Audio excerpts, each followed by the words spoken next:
Nakiisa naman sa isinagawang bloodletting activity ang Rizal PNP na ginanap sa Camp Major General Licerio Geronimo Cabrera Road, Barangay Dolores, Taytay, Rizal. Narito ang report ni Patrol Woman Angelica Ricateng. Sa ang tauhan ng Rizal Police Provincial Office sa taunang bloodletting activity na isinagawa sa Camp M. Gen. Licerio 1 Geronimo, Cabrera Road, Barangay Dolores, Taytay, Rizal, nito lamang ika-10 ng Abril taong kasalukuyan. Ang nasabing aktibidad ay may temang Dugo Ko, Sagip Buhay Mo. Ito ay pinangunahan ng Pasig Bayanihan Lions Club sa pamumuno ni Mr. John Michael Insha at Measles Psychometer and Diagnostic Center. Ang bloodletting po nito ay laging sinasagawa dito yearly, sometimes twice a year. So ang purpose po nito ay para tumulong po tayo sa mga nangangailangan, especially doon sa mga batang may mga cancer.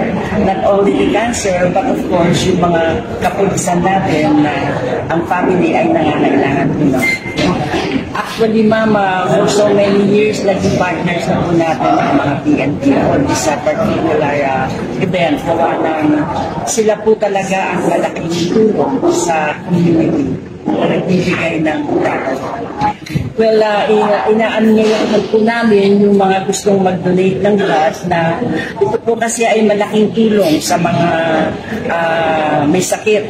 Kaya kung maaari po sanang makapag-donate din po kayo ng blood para rin po sa mga may kapansanan o may mga sakit sa hospital, sa ating mga kapulisan at sa mga kamag-anakan na rin po na laging may pangangailangan po sa Kabilang sa mga nag-donate ng dugo ay ang mga tauhan ng Rizal Police Provincial Office sa pangunguna ni Police Colonel Felipe B. Maragon, Regional Police Community Affairs and Development Unit 4A, Eagles Club, Guardians at iba pang force multipliers at mga stakeholders. Good morning. Ang purpose ng bloodletting activity ng Rizal PNP ay unang-una para makatulong sa kapwa.